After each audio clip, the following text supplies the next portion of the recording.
오늘은 어버이 주일입니다. 어버이 주일인데 성경을 통해서 이 땅 가운데 사람이 이 복을 받으면서 살아갈 수 있는 방법이 여러 가지가 있습니다. 여러 가지가 있는데 오늘 이제 두 가지를 말씀드리겠습니다. 가장 복된 삶이 무언가 정답을 미리 말씀드립니다. 첫 번째는 뭐냐 하면은 부모님을 공경하는 법을 배운 사람이 복된 사람입니다. 두 번째는 뭐냐 하면은 이 블레싱데이, 복음을 전하는 사람이 복된 사람입니다. 자, 말씀을 드립니다. 자, 신명기 5장 16절에 보면 너는 내 하나님 여호와께서 명령한 대로 내 부모를 공경하라. 그리하면 내 하나님 여호와가 내게 준 땅에서 내 생명이 길고 복을 누리리라. 신명기 5장은 어떤 말씀이냐 하면은 10계명을 주시는 말씀입니다. 10계명은 모세 오경에 두 번 줍니다. 출애굽기 20장에 시내산에 도착하였을 때 한 번, 그리고 40년이 지나고 출애굽 세대가 다 죽고 광야 세대가 일어납니다. 그리고 가나안 땅을 눈앞에 바라보고 모압 땅에서 그 가나안 땅을 바라보면서 어떻게 우리가 남아있는 이 삶을 이 가나안 땅에 들어가서 행복하게 살 것인가, 그때 주신 말씀이 신명기 5장 말씀이고 10계명이에요. 그럼 10계명 중에서 오늘 이 본문 말씀은 부모를 공경하라는 것은 10계명 중에 6계명입니다. 네 번째, 다섯 번째 계명입니다. 그러니까 5번째부터 10번째까지 계명은 사람에게 준 겁니다. 4계명까지는 하나님께, 그리고 5계명부터 10계명까지는 사람에게. 그러면 사람에게 주는 계명 중에서 가장 먼저 나오는 게 뭡니까? 내 부모를 공경하라. 이 공경하다는 이 단어는 카베드라는 단어인데 하나님의 영광이라는 단어입니다. 영광이 뭐냐면 무겁다, 막중하다, 그런 의미입니다. 여러분, 피조물이 창조주가 피조물 가운데 임재하였을 때 여러분 어떤 느낌이겠습니까? 우리가 성경에서 많이 읽어봤겠지만 피조물이 창조주를 만나 배울 때는 그 중압감 때문에 죽어버려요. 하나님의 임재, 영광은 굉장히 무거운 것입니다. 근데 그 단어를 오늘 네 부모를 공경하라 할 때 카바드라는 단어를 쓰는 겁니다. 왜 그렇게 했습니까? 단순하게 부모님을 잘 섬겨야 돼, 순종해야 돼, 이거는 안 믿는 사람들도 잘 하는 겁니다. 근데 성경은 잘 순종하고 효도해로 끝나지 않고 부모님을 아주 존귀한 자처럼 공경해. 이 카바드라는 단어는 그만큼 무거운 이 존경하는 단어이기 때문에 그 당시에 아무에게나 쓰지 않고 사회적으로 굉장히 중요한 사람, 이 귀족이나 왕을 지칭할 때, 그래서 나중에는 하나님을 지칭할 때 이 단어를 쓰는 겁니다. 그런데 이 단어를 지금 누구에게 쓰는 겁니까? 바로 부모에게. 그러면 왜 아주 존귀한 자처럼 부모님을 공경해야 되는가? 창조의 원리입니다. 창조의 원리. 뭐냐면은 여러분, 하나님이 보입니까? 안 보입니까? 안 보이죠. 하나님이 우리 아버지라면서요. 하나님이 나를 만들었다면서요. 근데 하나님이 안 보입니다. 그럼 어떻게 하나님을 섬깁니까? 하나님이 안 보이는데 그분이 어떻게 나를 낳았고, 어떻게 나를 창조했고, 어떻게 나를 길렀는가? 누구를 통하여 우리가 가시적 물리적으로 아냐 하면은 바로 육신의 부모를 통하여서. 여러분, 이 땅에 여러분 하늘에서 바로 내려왔습니까? 아니죠. 다 엄마의 뱃속에 10달 있다가 때가 되어서 태어났고, 여러분 저절로 막 자랐습니까? 아니에요. 어머니께서 참 젖을 먹이고 여러분들을 얼마나 수고하고 땀 흘리는지 모릅니다. 부모님들이. 그리고 쭉 자라는 거 아닙니까? 그러니까 육신의 부모님이 자녀를 사랑하는데 조건이 있습니까? 없습니까? 없어요. 자녀들은 나이가 아무리 많아도 우리 어른들 어떻습니까? 어른처럼 보입니까? 아기처럼 보여요. 얼마 전에 제가 부모님하고 식사를 했는데 아직까지 우리 부모님은 밥은 먹었나? 제가 나이가 알아서 밥을 먹죠. 근데 어른들은 어떻습니까? 아직까지도 밥 먹었나? 요즘 살이 많이 쪘는데도 왜 이렇게 얼굴이 야위노? 어른들이 볼 때는 항상 어떻습니까? 참 마음이 짠하고, 그렇게 자녀가 아무리 자라도 애기. 마찬가지입니다. 왜 그러냐면 왜 조건 없이 무조건적으로 자기의 삶보다 자녀들을 더 사랑하는가 하면은 바로 하나님께서 여러분들을 사랑할 때, 우리들을 성도를 사랑할 때 그렇게 사랑한다는 겁니다. 우리가 십자가 앞에 부름받았을 때 우리가 막 착한 일 많이 해서 봉사를 많이 해서 내가 믿음이 좋아서 부름받았습니까? 우리는 그냥 죄인으로 지옥 갈 백성으로 하나님을 부인하고 살았을 뿐입니다. 하나님께서 은혜로 무작정 하나님이 우리를 창조하셨기 때문에, 우리를 사랑하시기 때문에 우리를 부르신 거예요. 그 은혜 가운데. 그러니까 우리가 그 은혜를 어떻게 아느냐 하면 부모님을 통하여서 창조 섭리, 창조와 사랑과 돌봄, 하나님의 그 방법을 알고 배우는 겁니다. 동참하는 거예요. 그래서 하나님께서는 어떻게 합니까? 사람에 관한 계명 중에 제일 먼저 나오는 게 뭐냐면은 바로 부모를 공경하라. 근데 그 앞에 뭐라 되어 있냐면은 여호와께서 명령한 대로. 이거 하나님의 명령입니다. 부모를 공경하는 거. 가벼이 여기시면 안 돼요. 부모님께서 한평생 자녀를 사랑하고 눈물 흘리고 참 이 주름살이 깊이 베이고 손에 굳은 살이 베이고 헌신하고 참고 인내하고 그 한평생 살았던 모든 그 삶들을 결코 우리 자녀들이 가벼이 여길 게 아닙니다. 부모님이 한평생 그 자녀들을 키운다는 것은 얼마나 희생을 하는지 모릅니다. 그래서 이게 경애, 공경 이 단어를 쓰는 겁니다. 그리고 하나님의 명령입니다. 자, 그런데 하나님께서 그 자녀들에게 명령을 할 때는 이유가 있습니다. 뭡니까? 제가 서두에 말씀드린 것처럼 누가 복받게 하려고요? 바로 여러분들이, 성도가, 하나님을 부모를 공경하는 성도가 복을 받게 하기 위하여서 하나님께서 명령을 내리는 겁니다. 자, 내 부모를 공경하라. 그리하면 내 하나님 여호와가 내게 준 땅에서 내 생명이 길고 복을 누리리라. 아멘. 그 창조 원리대로, 그 명령대로 우리가 부모님을 공경할 때 어떤 일이 일어납니까? 내가 네게 준 땅에서, 가나안 땅에서 네 생명이 길고 복을 누리게 될 것이다. 신약에 넘어가면 어떤 의미가 있습니까? 우리의 가나안 땅이 어디입니까? 하나님의 나라입니다. 부모님을 믿음을 가지고 잘 공경할 때, 주의 명령에 순종할 때 우리는 영생을 소유하게 되고, 더 나아가서 하나님의 주시는 복을, 그러니까 이 땅을 살아가는 동안에 우리가 상상할 수 없는 방식으로 가장 좋은 것으로 우리를 채워가고 키워가고 돌보는 그 하나님의 복을 누리게 되어진다는 겁니다. 그러므로 사람이 어떻게 복된 삶을 살아갈 것인가? 첫 번째는 뭡니까? 내 부모를 공경하라. 우리 삶을 한번 돌아보시고 하나님의 이 말씀에 따라서 부모님을 잘 공경하는, 소중히 여기는 우리 믿음의 사람들 되시기를 축원드립니다. 그래야 할 때 우리는 어떻습니까? 이 땅 가운데 영생의 복을 누리게 되고 하나님의 복을 함께하는, 채워주시는 그 복을 누리게 되는 겁니다. 두 번째, 이 땅 가운데 어떻게 우리가 복된 삶을 살아갈 것인가? 그건 바로 블레싱 데이, 전도자의 삶을 살아갈 때. 아이고 목사님, 효도하는 것도 힘들고 전도하는 것도 힘들고, 그러나 그 즐거움을, 그 가치를, 얼마나 복된 삶을 살아가는 것인가, 그 가치를 알 때는 우리는 그 삶을 살아가게 되어지는 겁니다. 자, 오늘 요한복음 4장에 보면 이 배경이 어떤 배경이냐면, 예수님께서 예루살렘에서 사마리아 수가까지, 이 우물까지 달려옵니다. 아마 새벽 일찍 일어났던 것 같아요. 그리고 점심때 드디어 도착을 합니다. 얼마나 힘들었던지 예수님께서 털썩 주지 않습니다.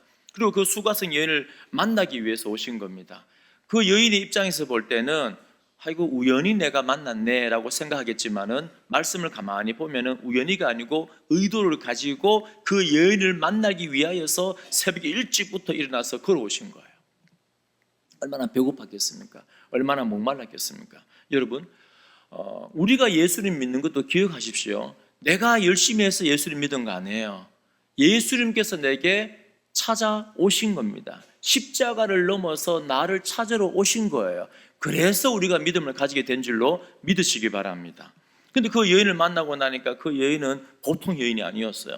여러분, 대낮에 그 더운데 어떻게 물 들어왔습니까? 보통 우물가는 그 당시에는 사마리아 지역은 참 더운 지역 아닙니까? 그래서 아침 일찍 오든지 해 뜨기 전에 아니면 해질 무렵에 와서 그렇게 물을 깃는 거예요.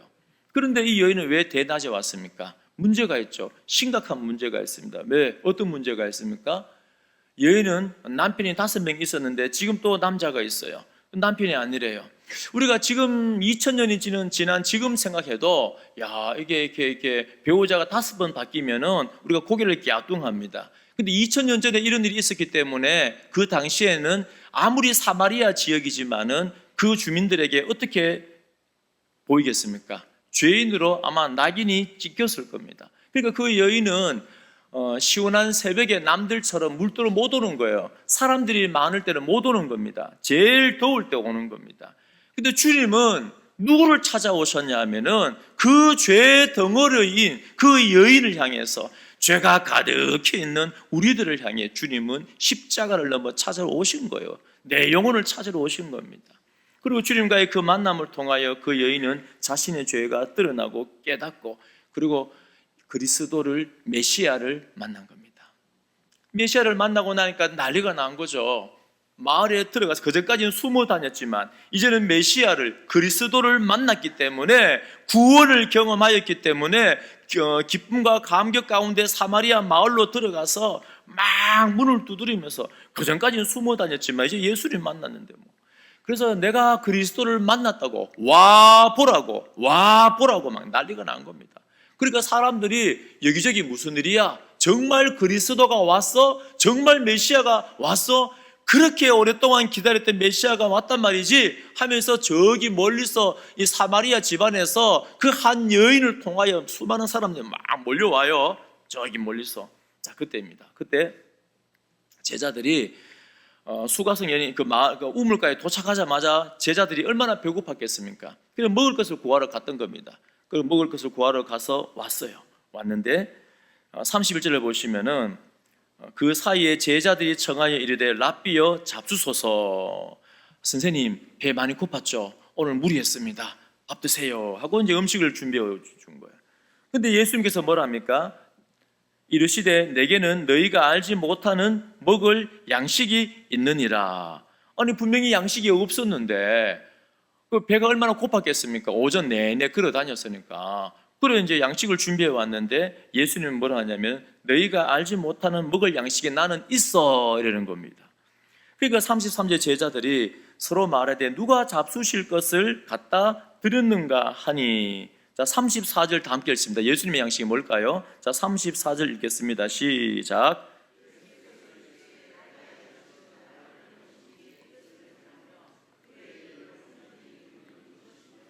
아멘.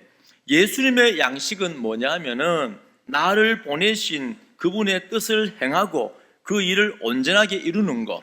나를 보내신 뜻을 다른 말로 뭐랍니까? 사명. 내가 존재하는 그 이유, 하나님이 나를 보내신 일. 여러분, 사람은 떡으로 사는 게 아니라 뭐로 삽니까? 하나님의 입에서 나오는 말씀으로 사는 겁니다. 말씀으로. 그러니까 예수님도 마찬가지입니다. 하나님의 말씀대로 사명을 받고 그 말씀대로 살아갈 때 참된 만족을 누리는 거예요. 배부른 거예요.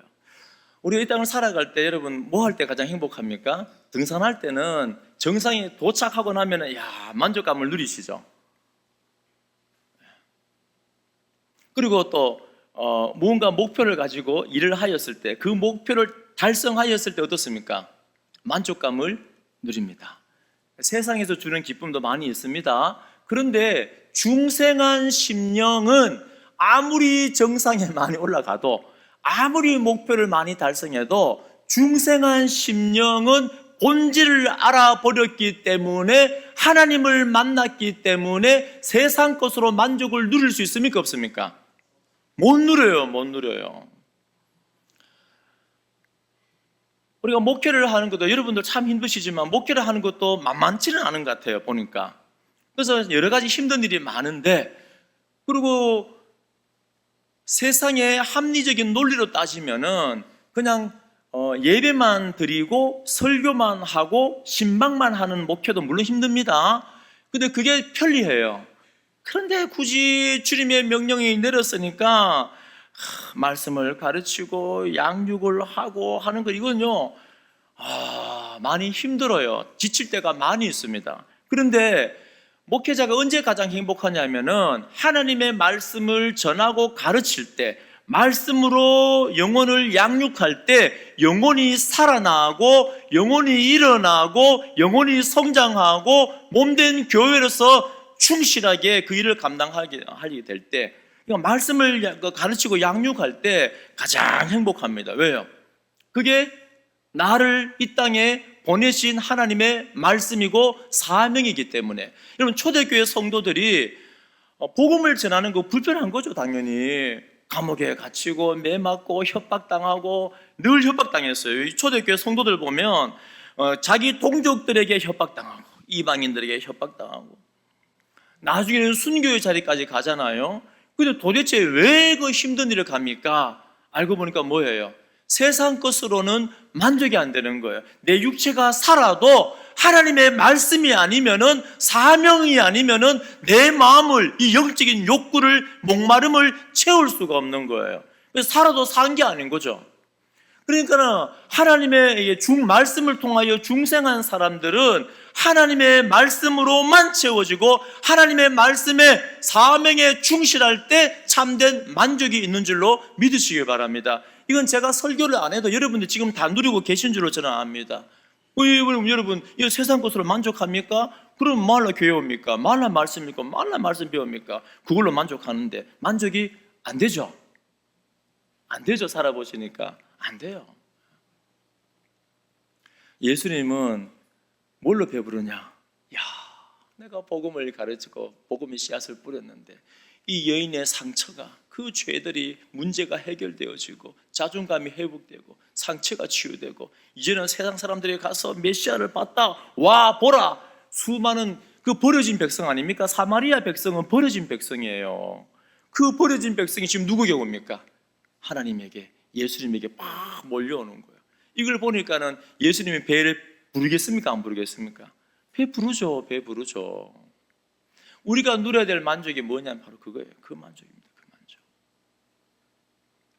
그 제자들 모르는 거예요. 우리 밥도 안 줬는데 왜 배가 부르지? 누가 주었는가?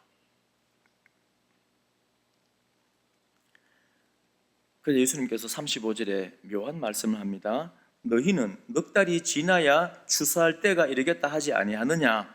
그러나 나는 너희에게 이르노니 너희 눈을 들어 밭을 보라, 희어져 추수하게 되었도다. 팔레스틴 지역에서는 밀과 보리를 심으면 한 4달이 지나면 추수하는가 봐요. 우리나라는 제가 잘 모르겠습니다. 잘 모르는데 이 지역에는 보통 4달, 이제 씨앗을 뿌리고 4달이 지나면 추수를 합니다. 그런데 아직까지 4달이 안 된 거예요. 35절에 헬라어에 보면은 보라, 이 보라라는 단어가 제일 앞에 나와 있습니다. 강조하는 거죠. 주의를 집중시키는 겁니다. 그리고 또 뭘 보라는 겁니까? 바로 저 잃어버린 사마리아 백성이 내게로 돌아오는 것을 보라, 한번 봐라 하는 거예요. 자, 그러면서 너희들 아직까지 넉 달이 안 됐지. 그래서 희어지지 않았기 때문에 추수할 때가 안 됐지.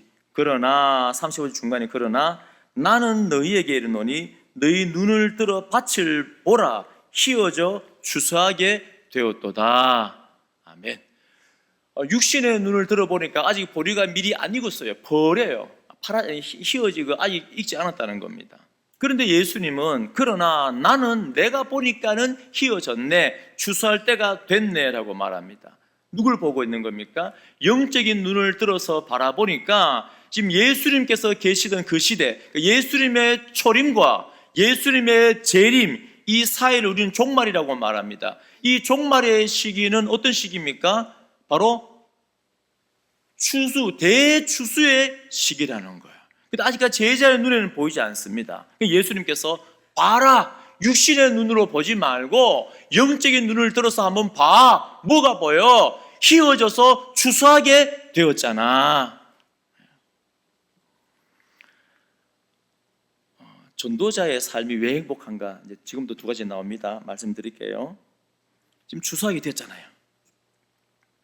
자, 그럼 36절에 제자들에게 너희는 추수꾼이야. 추수꾼. 이제 생명을 거두는, 열매를 거두는 추수꾼이야. 이 전도하는 게 추수하는 거잖아요. 이게 왜 행복한 거냐면 첫 번째 36절 거두는 자가, 이 추수꾼이 이미 삭도받고 영생에 이르는 열매를 모으나니. 이 삭시 뭐냐 하면 보수입니다. 보수.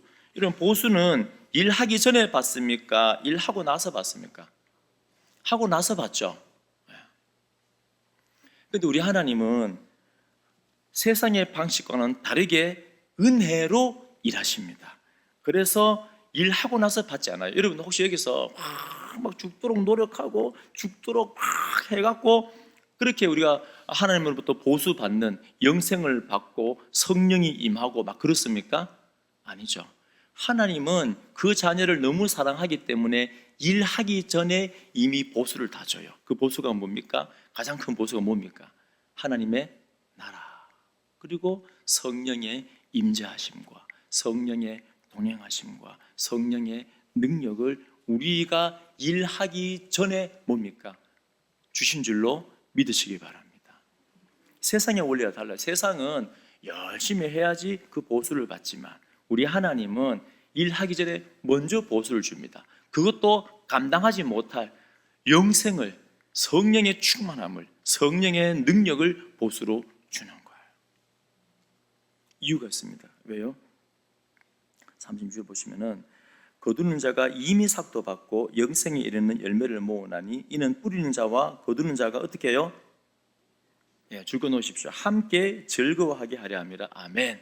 하나님께서 왜 먼저 영생을 주시고, 왜 먼저 성령의 은혜를 주시고 성령 충만을 주시고 수많은 은혜를 주시는가? 바로 뿌리는 자와 거두는 자가 함께 즐거워하게 하기 위하여. 그 36절 앞부분에 보시면 이미 삭도받고 영생에 이르는 열매를 모으나니, 이게 추수꾼의, 영적인 추수꾼의 역할입니다. 이게 뭐냐면 영생에 이르는 열매.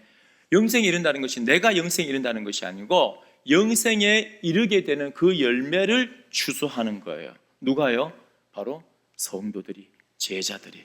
그런데 이미 보수를 먼저 주고 이 귀한 영생에 이르는, 여러분 우리가 세상의 일도 참 보람된 일이 많습니다. 참 많아요. 그런데 우리가 왜 이게 하나님께서 우리에게 즐거움을 주시냐 하면은 이미 삭슬 보수를 받은 것도 너무 감사하지만은 천하보다 귀한 생명의 열매를 거두고 하나님의 나라를 세워가는 그 영광스러운 일에, 그 영광스러운 잔치에 우리를 참여시켜서 함께 즐거워하게 하는 거예요. 이제 생각을 바꾸십시오. 뭘 바꾸냐면, 아이고야, 전도는 목사님 힘든 거예요. 전도는 고추장스러운 거예요. 아니에요. 전도는 뭐라고요? 하나님의 그 영광스러운 일에 내가 이미 영생의 삭슬을 받고 그 잔치의 나라에 동참하는 겁니다. 여러분 얼마나 감사합니까? 그 하나님의 나라, 그 영광스러운 일을 하는데 전 우주적인 이 구원의 역사들을 행하시는데 나 같은 죄인을 부르셔서, 나 같은 죄인을 도구로 사용하여서 그 영광스러운 일에 동참하게 하는데 얼마나 감사해요. 여러분 전도하는 게요, 이제 생각을 바꾸셔야 돼요. 내가 지금 복음 전하는 거 이게 그냥 하찮은 일처럼 여겨질 수 있는데 아니에요. 내가 지금 복음 전하는 거, 내가 지금 말씀으로 양육하고 있는 거, 제자 훈련하고 있는 거는 그 영광스러운 일에 전 우주에서 가장 최고의 영광 아닙니까? 카바드. 그 일에 내가 동참하는 거예요. 주인의 즐거움에 참여하는 겁니다. 그 계획이, 하나님의 계획이 완성되어지고 있는데 그 추수에 우리가 동참하는 거예요. 여러분 이렇게 누가복음 15장에 보면은 한 사람이 주님께 돌아올 때 천국에서는 어떤 일이 일어나요? 잔치가 일어나죠. 그 잔치에, 그 즐거움에 우리가 동참하는 게 뭐라고요? 전도다. 첫 번째, 전도가 왜 복된 것인가, 즐거운 것인가? 그 하나님의 나라의 즐거움에, 기쁨에 동참하기 때문에. 두 번째, 전도가 행복한 이유가 있습니다. 씨를 뿌리는 존재는 하나님이십니다. 그리고 선지자이고 예수 그리스도입니다. 자, 37절에 보면 그 당시에 그겁니다. 저기 뭡니까? 속담입니다. 속담. 37절은 한 사람이 심고 다른 사람이 거둔다 하는 말이 옳도다. 그런 속담을 예로 들면서 심는 사람이 거두는 게 보편적인데 그 당시에 어떤 이제 속담이 있었냐면은 심는 사람하고 거두는 사람하고 달라 이런 속담이 있었습니다. 그 당시에. 그래서 예수님께서 그 속담이 맞아 하는 거예요. 왜요? 자, 38절에 나옵니다. 내가 너희로 노력하지 아니한 것을 거두려 보내었노니 다른 사람들은 노력하였고 너희는 그들의 노력한 것에 참여하였느니라. 이 노력이라는 단어가 세 번 나오잖아요. 한번 동그라미 쳐보시고. 자, 이 노력이라는 단어는 단순하게 그냥 좀 열심히 한 거 그걸 말하는 게 아닙니다. 여기서 말하는 노력이라는 것은 힘들게 지치도록 노동을 하고 일하는 것을 말합니다. 자, 복음을 씨앗을 뿌리는 그 사역들은 예수님께서 얼마나 노력을 하셨습니까? 창조주이신 하나님께서 피조물의 모습으로 이 땅으로 내려오신 것 자체가 고난입니다. 그런데 그분이 온갖 죄를 다 덮어주시고 나의 죄가 되어서 십자가에서 죽기까지 복종하였잖아요. 고난입니다. 그런데 우리가 복음을 전하는 그 일은 하나님의 예수 그리스도의 그 고난과 그 헌신의 그 노력에 동참하는 거예요. 또 더 나아가서 수많은 선지자들이 말씀의 씨앗을 뿌릴 때 얼마나 많이 순교하였습니까? 그 노력에 자, 보십시오. 자, 구원이 완성되려면은 씨를 뿌리는 사람도 있고, 자, 씨를 뿌릴 때 거둘 때는 축제 날인데 추수할 때는 축제 날인데 그 몇 개월의 기간 동안에 얼마나 많은 땀을 흘리고 노력을 해야 됩니까? 그런데 이 거두는 자는 이만큼 노력한 것에 뭐 하는 겁니까? 동참하는 거예요. 그걸 다른 말로 말하면은 내 노력으로 된 게 내가 한 거 아무것도 없잖아요. 하나님의 은혜다. 그리고 구원은 이렇게 해서 이렇게 완성이 되는 거예요. 완성이. 얼마나 감사한 일입니까? 우리가 지금 예수님의 그 노력에 헌신에 희생에 수많은 선지자들의 순교에 말씀의 씨앗을 뿌렸고 누구를 통해 완성이 돼요? 전도자들을 통하여서 그 노력에 동참을 하고 열매를 맺으며 완성이 되는 거예요. 그러니까 여러분들 지금 얼마나 복된 겁니까? 만약 여러분한테 씨를 뿌리세요 하고 막 헌신과 희생을 요구하면은 얼마나 힘들겠습니까? 그런데 예수님께서 수많은 선지자들이 믿음의 사람들이 이미 해놓으신 거예요. 우리는 뭐 하는 겁니까? 추수함으로써 그 헌신의 노력에 동참을 하고 구원을 완성해 가는 겁니다. 또 복음을 전하는 일 자체가 뭐냐면 여러분 우리가 복음 예를 들어서 한 사람이 등록을 하였다. 내가 전도했어. 그렇지 않아요. 한 사람이 주께 돌아오기 위해서 그 앞에 있는 사람이 하나님께서 50번을 보냈는지 200번을 보냈는지 모릅니다. 수십 년을 살아오면서 수많은 사람들에게 전도를 들었던 거예요. 또 내가 전도하더라도 당장 안 올 수 있어도 괜찮아요. 나는 그 수백 번 수십 번 중에 한 외침이 될 수도 있는 거예요. 그러나 우리 모든 성도님들 이 전도의 삶이 하나님의 나라의 잔치에 참여하는 것이고 주인과 함께 이미 삭슬을 받고 함께 즐거워하는 것이고 예수님의 헌신에 희생에 우리가 동참하는 것이고 얼마나 복된 것인가를 잘 알아서 우리가 기쁜 마음으로 즐거운 마음으로 우리 블레싱 데이를 잘 준비하는 우리 온 교회 성도님들 되시기를 축원드립니다. 마태복음 9장 37절 보시면은 예수님께서 제자들에게 추수할 것은 많되 일꾼이 적으니 라는 말씀합니다. 여러분 그 당시에부터 추수할 것은 많은데 일꾼이 부족하대요. 그래서 우리 모든 성도님들 하나님의 예수님의 부르심을 받고 행복하게 생명의 열매를 거두는 추수에 동참하시기를 축원드립니다. 다 함께 일어나 찬송가 520장 찬양 드리겠습니다.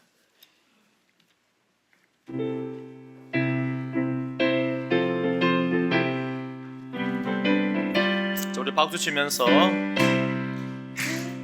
듣는 사람마다 복음 전하여 복스러운 소식 두루 뻗치세. 모든 사람에게 전할 소식은 어느 누구나 오라. 어느 누구나 주께 나오라. 와서 주의 말씀 들으라. 하늘 아버지가 오라 하시니 어느 누구나 오라. 오는 사람들은 지체 말고서 문 열었을 때에 들어오시오. 생명길은 오직 구주 예수니 어느 누구나 오라. 어느 누구나 주께 나오라. 어서 와서 주의 말씀 들으라. 하늘 아버지가 오라 하시니 어느 누구나 오라. 언약하신 대로 이룰 것이니 누구든지 언약 받을 수 있네. 받은 사람에게 생명이로다. 어느 누구나 오라. 어느 누구나 주께 나오라. 어서 와서 주의 말씀 들으라. 하늘 아버지